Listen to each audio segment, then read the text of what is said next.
தீபாவளி வருது, போனஸ் கொடுக்கணும், பின்னாடி நொயின்னு ஸ்டாஃபை பண்ணுவோம்ல, அது எனக்கு பிடிக்காது. அப்படி பண்ணால் எந்த ஸ்டாஃபும் ஒர்க் பண்ண மாட்டாங்க. இன்னைக்கு எங்கள் அம்மா எனக்கு எதுவுமே சேர்த்து வைக்கல. அது யாரையாவது நமக்கு பிடிக்கலன்னா சைலண்ட்டாக விலகி வந்துடணும். போய் சண்டைலாம் போட்டுட்டு இருக்கக்கூடாது. சந்தோஷம் வேற, நிம்மதி வேற. முதல்ல இன்னைக்கு ஒரு புது ட்ரெஸ் போட்டால் சந்தோஷப்படுவோம். நிம்மதிங்கிறது நிரந்தரமாக இருக்கிறது. என் லைஃப்பில் இன்னைக்கு வரைக்கும் யாருக்கிட்டையும் நான் 10 ரூபா கூட கடன் வாங்கினதே. நான் என் பசங்களுக்கு அதுதான் 100 ரூபாய்க்கு உன்னை கேட்டால் கூட வாங்கி கொடுக்க மாட்டேன். தேவைப்பட்ட மட்டும் தான் வாங்கி கொடுப்பேன். ஆனால் அந்த பிள்ளைங்களோட வாழ்க்கையில் நீங்கள் ஒரு சின்ன பார்ட், அவ்வளோதான். இல்லை எல்லாத்துலேயும் போய் மூக்க நுழைக்கக்கூடாது. நான் இருக்கேன், நான் பண்ணிடுவேன், அது இதுன்னு. அந்த கடன் வாங்காதீங்க, லோன் வாங்கவே வாங்காதீங்க. ஏன்னா நான்லாம் ஃபஸ்ட்டு வேலைக்கு தான் போனேன். என்னப்பா நல்லா பிஸ்னஸ் பண்ணுற, நல்லா சம்பாதிக்கிற, நீயும் பண்ணு, சம்பாதி, யாரும் வேணான்னு சொன்னாங்கல்ல அப்படின்னா 5-10க்கு வேலை செய்கிற மாதிரி ஆயிடுச்சு. ஒரு ஸ்ட்ரீட்டில் 10 மொபைல் ஷாப் இருக்குது. ஆனால் அவங்களோட அந்த டார்கெட்டுக்கு கீழே யாருமே வந்து விலையை குறைக்க மாட்டாங்க. ஏன்னா அவங்களுக்கு ஒரு அசோசியேஷன் இருக்கும். ஓரளவுக்கு தான் அவங்க குறைக்கணும், அதுக்கு மேலே அவங்க குறைக்கக்கூடாது விலையை. அது என்னவோ அந்த விலைக்கு தான் அவங்க விற்கணும். அவங்க விலையை குறைச்சாங்கன்னா அவங்க அதுக்கு பதில் சொல்லணும். ஆனால் நம்மளோட ஃபீல்டில் அந்த மாதிரி இல்லை. மேக்கப் இண்டஸ்ட்ரி எப்படி ஆகிப்போச்சுன்னா, எனக்கு 10 ரூபா வந்தாலும் பரவாயில்ல, 5 ரூபா வந்தாலும் பரவாயில்ல, இன்னும் சில பேர் இறங்கி எனக்கு கிளைண்ட் வந்தால் கூட பரவாயில்ல, எனக்கு பேர் கிடைச்சா பரவாயில்ல, ஃப்ரீயாக வேலை செய்கிறாங்கிற மாதிரி கொண்டு போனதுனால தான் இன்றைக்கி வந்து இந்த ஃபீல்டே எப்படி ஆயிடுச்சு அப்படின்னா 5-10க்கு வேலை செய்கிற மாதிரி ஆயிடுச்சு. ஸோ ஒரு ஸ்டாண்டர்ட் மெயின்டைன் பண்ணணும் எல்லாருமே. போட்டிங்கிறது எப்படி இருக்கணும் அப்படின்னா வந்து நமக்கு ஒன்றுமே இல்லாமல் போட்டு என்ன பிரயோஜனம் இருக்குது? ஃபஸ்ட்டு நம்ம சர்வீஸ் பண்ணுறோன்னா நமக்கு அதில் ஒரு லாபம் இருக்கணும்ல, அப்படி இருக்கணும். போட்டி வேலையில் தான் இருக்கணும், இங்கே ப்ரைஸ்லேயே இருக்குது. அதனால தான் வந்து அப்படியே இதாயிருச்சு. ஸோ நீங்கள் ஒரு வேலையை வந்து ஸ்டாண்டர்டாக பண்ணுங்கள். இன்றைக்கி ஸ்டாண்டர்டாக பண்ணுறவங்க இருக்காங்க. என்னோடய குவாலிட்டி இது தான், இந்த குவாலிட்டிக்கு இந்த அமௌண்ட்டு தான், ஓகேனா பண்ணிக்கோங்க. அப்படி ஒர்க் பண்ணுற ஆர்டிஸ்ட்டும் இருக்காங்க.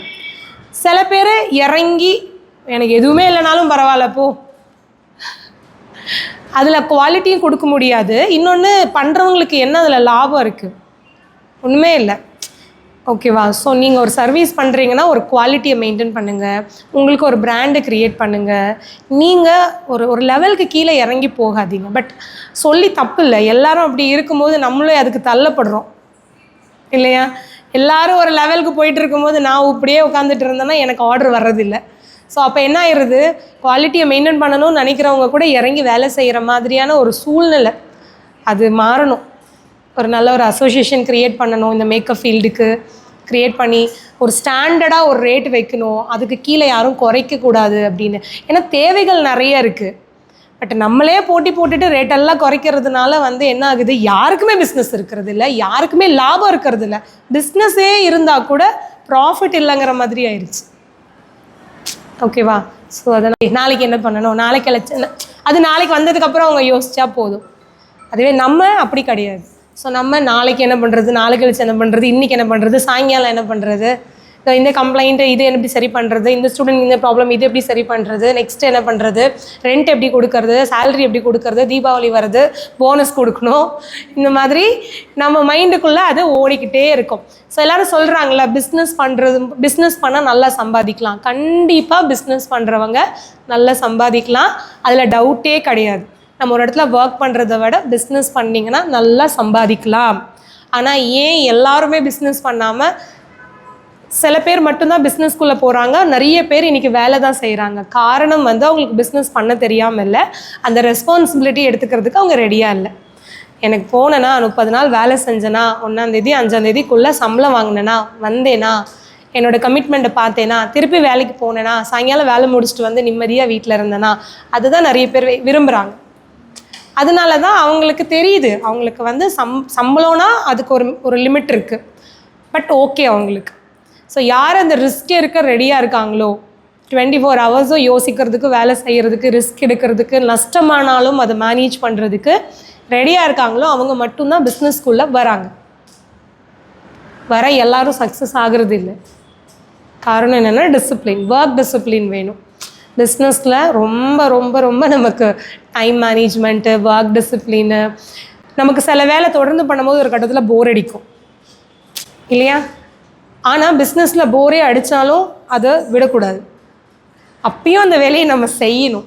அந்த ஒரு கண்ட்ரோல் நம்மக்கிட்ட யார்கிட்ட இருக்கோ அவங்க தான் பிஸ்னஸில் சக்ஸஸ் ஆகுறாங்க, நல்லா சம்பாதிக்கிறாங்க.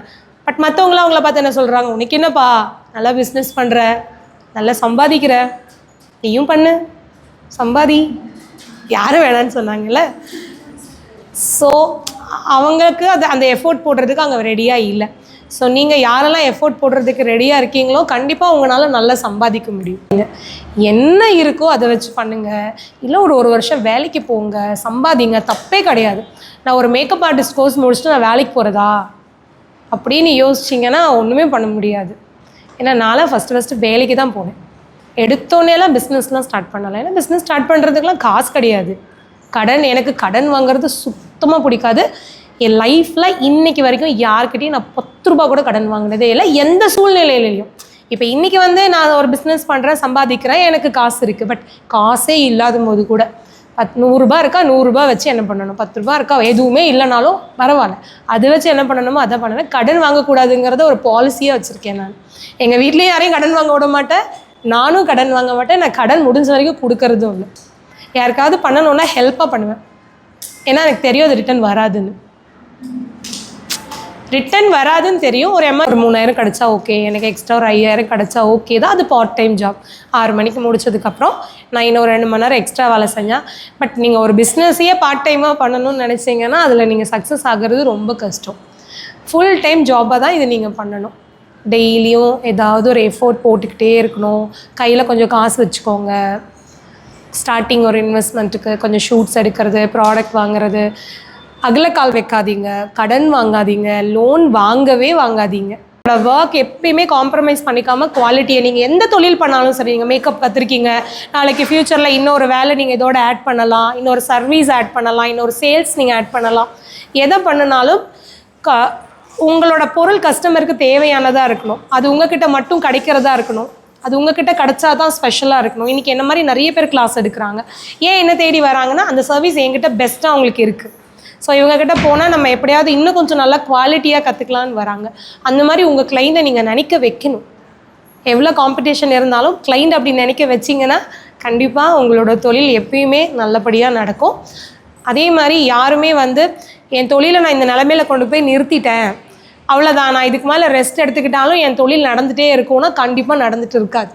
எந்த ஃபீல்டு நீங்கள் 10 ரூபா பிஸ்னஸ் பண்ணாலும் சரி, நீங்கள் ₹1,00,000 பிஸ்னஸ் பண்ணாலும் ஒரு ஓனராக, ஒரு எம்டியாக உங்களோட எஃபோர்ட்டு தினம் அந்த தொழிலில் இருக்கணும். ஏதோ ஒரு விதத்தில் நீங்கள் எவ்வளோ பெரிய டீம் வேணாலும் செட் பண்ணியிருக்கலாம், உங்களுக்கு கீழே எத்தனை பேர் வேணாலும் வேலை பண்ணலாம், நல்ல ஸ்டாஃப், நல்ல எம்ப்ளாயீஸாக கூட இருக்கலாம்.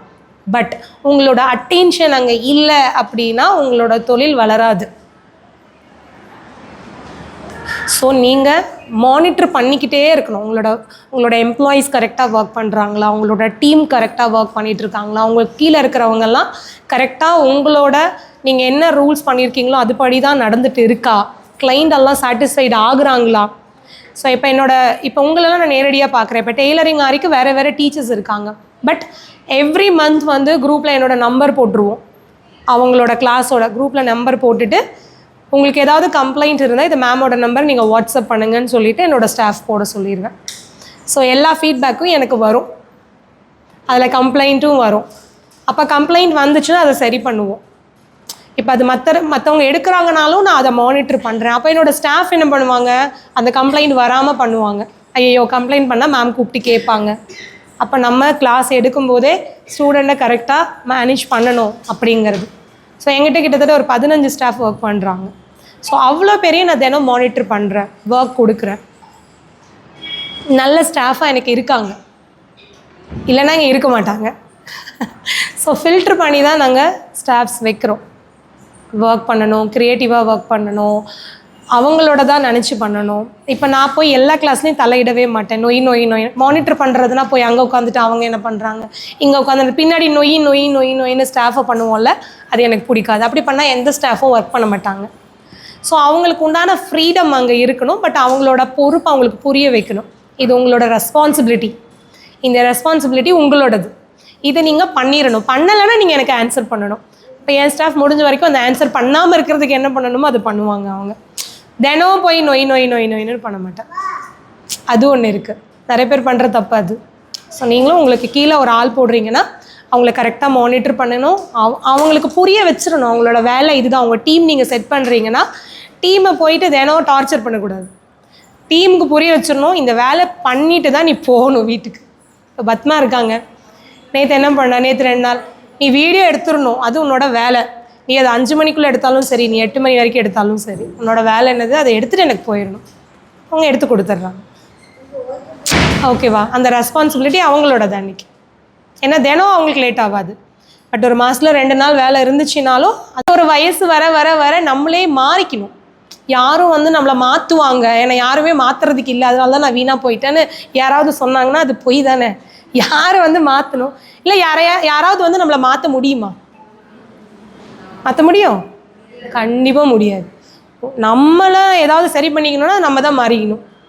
மாறிட்டிங்கன்னா நம்ம பரவாயில்ல, மாறலைன்னா நம்ம தான் கஷ்டப்பட்டுட்டு நாளைக்கு என்னை யாரும் மாற்றலைன்னு உட்காந்து புலம்பிட்டு இருப்போம். அதனால் யாரும் பர்ஃபெக்ட் இல்லை. பட் ஒரு வயசு வர வர வர வர நமக்கே அந்த மெச்சூரிட்டி வந்துடணும். நம்ம என்ன பண்ணணும், நெக்ஸ்ட்டு என்ன பண்ணணும், கொஞ்சம் பொறுப்பாக மாறிடணும், கொஞ்சம் சிக்கனமாக மாறிடணும், கொஞ்சம் நிறைய விஷயத்துல தள்ளி நிற்கணும். முதல்ல எல்லாத்துலேயும் போய் மூக்க நுழைக்கக்கூடாது. நான் இருக்கேன், நான் பண்ணிடுவேன், அது இதுன்னு அந்த மாதிரி எல்லாம் இல்லாமல், ஸோ எது யதார்த்தங்கிறத புரிஞ்சுக்கணும். நம்மளால் என்ன முடியும், என்ன முடியாது, எது நம்ம செய்யணும், செய்யவே தேவையில்லை, இதெல்லாம் கொஞ்சம் ஒரு நிமிஷம் எதுக்குமே யோசித்து நிதானமாக ஒரு முடிவெடுங்க. நிதானமாக ஒரு கமிட்மெண்ட் கொடுங்க. அந்த வயசு நம்ம யாரும் இங்கே சின்ன பிள்ளை கிடையாது. ஓகேவா? ஸோ அதனால் நீங்களே உங்களோட ரெஸ்பான்சிபிலிட்டி என்னன்னு புரிஞ்சுக்கணும். நம்மளோட ரெஸ்பான்சிபிலிட்டி, நம்ம ஏன் வாழ்கிறோம், ஃபஸ்ட்டு நம்ம நிம்மதியாக வாழணும், ஹெல்த்தியாக வாழணும், நம்மளை சுற்றி நல்ல விஷயங்கள் இருக்கணும், நம்மளை சுற்றி முடிஞ்ச வரைக்கும் நல்லவங்களாக வச்சுக்கணும். யாரையாவது நமக்கு பிடிக்கலன்னா சைலண்ட்டாக விலகி வந்துடணும். போய் சண்டைலாம் போட்டுட்டு இருக்கக்கூடாது. கத்துறது, ஆர்ப்பாட்டம் பண்ணுறது அதெல்லாம் பண்ணாமல், ஒரு விஷயம் உங்களுக்கு பிடிக்கலன்னா அங்கேருந்து சைலண்ட்டாக விலகி வந்துட்டிங்கன்னா நிம்மதியாக இருப்பீங்க. ஸோ இந்த மாதிரி உங்களோட மெச்சூரிட்டி லெவலில் நீங்களே ஒரு நாளும் ஃபில்டர் பண்ணிக்கிட்டே வாங்க, எது ஆட் பண்ணணும், எதை லெஸ் பண்ணணும் அப்படிங்கிறது. இதை பண்ணிங்கனாலே ஒரு ஸ்டேஜில் உங்களுக்கு நிம்மதி தன்னால் வரும். நிம்மதிங்கிறது யாராலையும் கொடுக்க முடியாது. நிம்மதியை நம்ம தான் உருவாக்கிக்கணும். நம்மளை சுற்றி யாராவது இன்னொருத்தர் கொடுக்குறாங்கன்னா அது ரொம்ப டெம்பரவரி. இன்றைக்கி நான் உங்களுக்கு ஒரு சாக்லேட் வாங்கி கொடுத்தேன்னா இந்த செகண்ட் சந்தோஷப்படுவீங்க, எனக்கு சாக்லேட் கொடுத்துட்டாங்க, அவ்வளோதான். அது நிம்மதி கிடையாது, அது சந்தோஷம். சந்தோஷம் வேறு, நிம்மதி வேறு. நிம்மதிக்கும் சந்தோஷத்துக்கும் சம்மந்தம் இல்லை. இன்றைக்கி ஒரு புது ட்ரெஸ் போட்டால் சந்தோஷப்படுவோம், இன்றைக்கி ஒரு படத்துக்கு போனால் சந்தோஷப்படுவோம், இன்றைக்கி ஹோட்டலில் போய் சாப்பிட்டா சந்தோஷப்படுவோம். அது ரொம்ப ரொம்ப டெம்ப்ரவரி. நிம்மதி அப்படிங்கிறது வேறு. நிம்மதிங்கிறது நிரந்தரமாக இருக்கிறது. அது நம்மளை சுற்றி நம்ம மனசு, நம்மளோட எண்ணங்கள், நம்மளோட உடம்பு, நம்மளோட ஆரோக்கியம், நம்மளோட மனசு, மூளை, இதெல்லாம் சம்மந்தப்பட்டது. அது உங்களுக்கு யாரும் கொண்டு வந்து கொடுக்க முடியாது.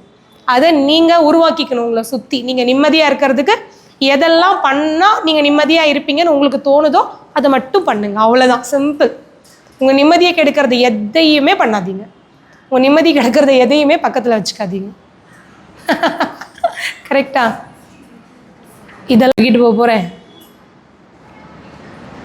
நான் போனதுக்கப்புறம் என்னோடய பையன், அவங்களுக்கு வர ஃபேமிலி, அப்புறம் என்னோடய பேர பிள்ளைங்க, இவங்க எல்லாம் தான். அவங்களாம் நான் மறந்தேருவாங்க. அந்த காசு மட்டும்தான் மீதி இருக்குமே தவிர நான் ஜஸ்ட் அங்கே ஒரு ஃபோட்டோவாக தான் இருப்பேன். அது கூட எத்தனை பேர் வீட்டில் வச்சுருப்பாங்கங்கிறது நமக்கு தெரியாது. ஸோ அடுத்து அதிகபட்சமாக என் பையன் நினைக்கலாம், என் அம்மா எனக்காக இதை விட்டுட்டு போனாங்க அப்படின்னு. அவன் பையன் நினைப்பானா? நம்ம எப்போ யாருன்னே தெரியாது. ஸோ அப்போது அந்த பணம் சம்பாதிக்கிறதுக்காக நம்ம இங்கே பிறக்கல. பணம் சம்பாதிக்கிறது நம்மளோட தேவைக்காக. பணம் இல்லைன்னா இங்கே எல்லாமே கஷ்டம், எதுவுமே நமக்கு கிடைக்காது. அந்த தேவையை பூர்த்தி செஞ்சுக்கிறதுக்காக தான் நீங்கள் பணம் சம்பாதிக்கிறீங்க. பட் உங்களோட ஃபஸ்ட்டு கோல் என்னவாக இருக்கணும் அப்படின்னா, நீங்கள் நிம்மதியாக இருக்கிறது. நீங்கள் நிம்மதியாக இல்லாமல் பணம் சம்பாதிச்சு பிரயோஜனமே கிடையாது. யாருக்கும் இங்கே நம்ம ஒன்றுமே விட்டுட்டு போகணுங்கிற அவசியமே இல்லை. எல்லாரும் இந்த உலகத்தில் வந்திருக்காங்க, அவங்களுக்கு என்ன தேவையோ அவங்கவுங்க சம்பாதிச்சுப்பாங்க. நீங்கள் வாழ்கிறதுக்கு என்ன வேணுமோ அதுக்காக ஓடுங்க. என் பையனுக்கு சேர்த்து வைக்கணும், என் பேரப்புள்ளிக்கு சேர்த்து வைக்கணும், அவங்களுக்கு சேர்த்து வைக்கணும், இவங்களுக்கு சேர்த்து வைக்கணும்னெல்லாம் நீங்கள் ஓடாதீங்க. அது அவங்கவுங்க ஓடட்டும். எல்லாமே சேர்த்து வச்சுட்டிங்கன்னா அப்புறம் அதோட அருமை யாருக்குமே புரியாது. இன்றைக்கி எங்கள் அம்மா எனக்கு எதுவுமே சேர்த்து வைக்கல, அதனால எனக்கு அந்த காசோட அருமை புரியுது. எனக்கு எதுவுமே சேர்த்து வைக்கல, ₹1 கூட எனக்கு யாரும் சேர்த்து வைக்கல. ஸோ இப்போ எனக்கு அந்த ஒரு ரூபாயோட வேல்யூ எனக்கு புரியுது. நான் எல்லாமே கொடுத்துட்டு போயிட்டேன்னா என் பையனுக்கு என்ன புரியும் அதோட வேல்யூ? எல்லாமே ஈஸியாக வந்துருச்சு இல்லை, அதை ஈஸியாக செலவு பண்ணிடுவான், அப்புறம் கஷ்டப்படுவான். ஸோ நான் என்ன பண்ணுறேனோ அது எனக்காக பண்ணுறேன். நம்ம விட்டுட்டு போகிற மிச்ச மீதி ஏதாவது இருந்தால் அதை அவங்க யூஸ் பண்ணிக்கிட்டோம். இல்லாட்டி அவங்களுக்கு நல்ல படிப்பை கொடுக்கலாம், நல்ல டிசிப்ளினை கொடுக்கலாம், நல்ல லைஃப் ஸ்டைல் சொல்லி கொடுக்கலாம். அப்புறம் அவங்க ஓடட்டும். கரெக்டா? நான் என் பசங்களுக்கு அதுதான் சொல்லி வளர்க்குறேன். டேய் நான் உனக்கு இதை பண்ணுறேன்டா, அதை பண்ணுறேன்டா. அவன் 100 ரூபாய்க்கு உனக்கு கேட்டால் கூட வாங்கி கொடுக்க மாட்டேன். தேவைப்பட்ட மட்டும் தான் வாங்கி கொடுப்பேன். அவன் கேட்கும் போதே சாய்ஸோட தான், இது வாங்கி தரீங்களா அப்படின்னு தான் கேட்பான். வாங்கி கொடுன்னு கேட்கவே மாட்டான். ஏன்னா அவனுக்கே தெரியும் நான் வாங்கி கொடுக்க மாட்டேன்.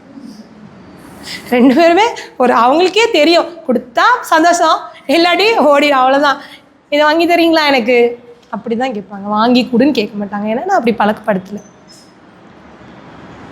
ஓகேவா? நான் அதுதான் சொல்கிறேன். டேய் நான் எனக்கு செலவு பண்ணுறேன்னா நான் சம்பாரிச்சிருக்கேன்டா, அவ்வளோ கஷ்டப்படுறேன்னா எனக்கு வாங்குறேன். உனக்கு படிப்புக்கு நிறைய செலவு பண்ணுறேன்ல, நீ சம்பாரித்து வாங்கிக்கோ. கரெக்டு தானே? ஸோ நம்ம கேர்ள்ஸ் என்ன பண்ணிடுறோம்னா பிள்ளைங்களுக்காகனே ரொம்ப அப்படியே அர்ப்பணிச்சிடுறோம். வாழ்க்கையே என் பிள்ளைங்களுக்காக தான். ஆனால் அந்த பிள்ளைங்களோட வாழ்க்கையில் நீங்கள் ஒரு சின்ன பார்ட், அவ்வளோதான். ஓகேவா? அந்த பிள்ளைங்க வளர்ந்ததுக்கப்புறம் அவங்களோட லைஃப்பில் நீங்கள் அம்மாங்கிறது ஒரு பார்ட். அது நல்ல ஒரு புனிதமான ஒரு இதுதான் அம்மா அப்படிங்கிறது. ஆனால் அம்மாக்காக அவங்க என்ன பண்ண போகிறாங்க? பண்ண முடியாது. யாரையும் நம்ம குத்தங்குறை சொல்கிறதுக்கு இல்லைல்ல. அந்த பசங்களால் என்ன பண்ண முடியும்? அவன் ஃபேமிலியை தான் அவன் பார்க்க முடியும், ஒய்ஃப் கூட தான் அவன் போய் இருக்க முடியும். அவன் வேலை எங்கே இருக்கோ அவன் போய் தான் ஆகணும். அவன் ஒய்ஃபோட பேச்சை தான் அவன் கேட்டாகணும். அதில் போய் நம்ம நம்மளும் அதுதானே எதிர்பார்க்குறோம். அப்புறம் நீங்கள் குழந்தை அது குழந்தையாக இருக்காதில்ல. அது 10-15 வருஷம் கழித்து அந்த குழந்தையும் பெருசாயிரும், கல்யாணம் ஆயிரும், அதுக்கு ஒரு குடும்பம் வந்துடும், போயிடும். அதனால குழந்தைங்க நம்ம இந்த உலகத்துக்கு கொண்டு வந்திருக்கோம். அவங்களுக்கு நல்ல ஒழுக்கம் சொல்லி கொடுக்கலாம், அவங்களுக்கு நல்ல படிப்பு கொடுக்கலாம், இந்த சொசைட்டியை எப்படி ஹேண்டில் பண்ணணும்னு சொல்லி கொடுக்கலாம். அவ்வளோதான். அப்புறம் உங்களுக்காக நீங்கள் வாழுங்க. ஓகேவா? பசங்களுக்காகவே யாராலையும் வாழ்ந்து முடிச்சு போகிறது கிடையாது. அப்படி நினச்சிக்கிறேன். அவ்வளோதான். இதுதான் யதார்த்தம். 30,000 கொடுக்கலாமே அப்படின்னு. பட் அதோட வேல்யூ புரியாது யாருக்குமே. நான் இப்போ சில பேர் 50,000 ரூபாய்க்கு காம்ப்ளிமெண்ட்ரி இல்லாமல் கிளாஸ் எடுக்கிறாங்க. 50,000 அவங்களுக்கு ப்ராஃபிட்டாக தான் இருக்கும்.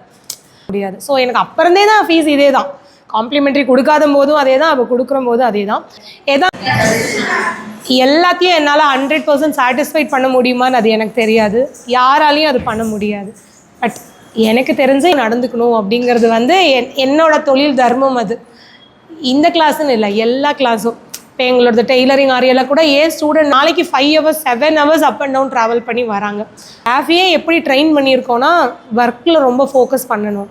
எனக்கு 30 மிஷின் இருக்குன்னா அத்தனைக்கும் ஒரு காலையில் 30